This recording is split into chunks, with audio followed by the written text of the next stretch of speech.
Hello, I'm Bryan here. This is part 1 of lab E2, where we are supposed to study the operations of a D-type flip-flop. So as you can see here, we have constructed a circuit. Just ignore this. This is just really focusing on this part. So we've created the D-type flip-flop.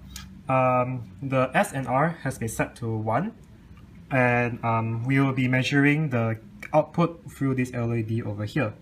So basically, the idea is the output will be set to 1 whenever there's a clock rise.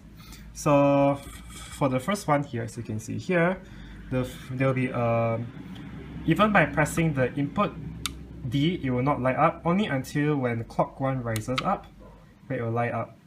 And it will, even if D is off, it will still be on until second clock rise to drop. So during this time, even if I increase the D, even if D is on, it still will not light up only until when clock is raised up, it can raise. And when another clock rise, it will turn off. Hello, my name is Pius. Now I want to show you the circuit 2 of the part 2. As you see here, the clock is connected to 500 kilohertz, and this is the result. And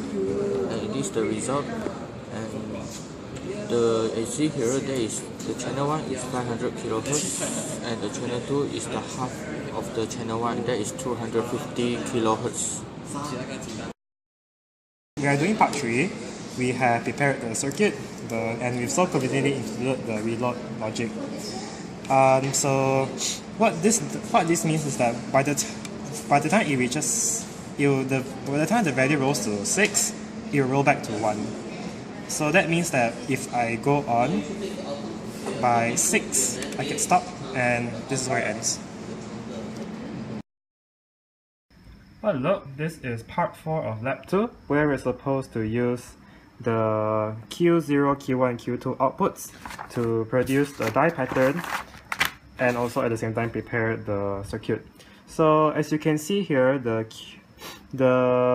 die rows patterns has been produced. We have also produced the map for it. So here I'm going to demonstrate to you. So let's start off with 0, 0, 1 here. So it's a 1. 0, 1, 0, which is dice number 2. 0, 1, 1, which is 3. 1, 0, 0, which is 4.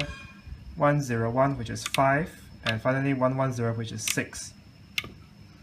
So this is the pattern for part 4, which will later be incorporated to part 3 to produce the electronic die.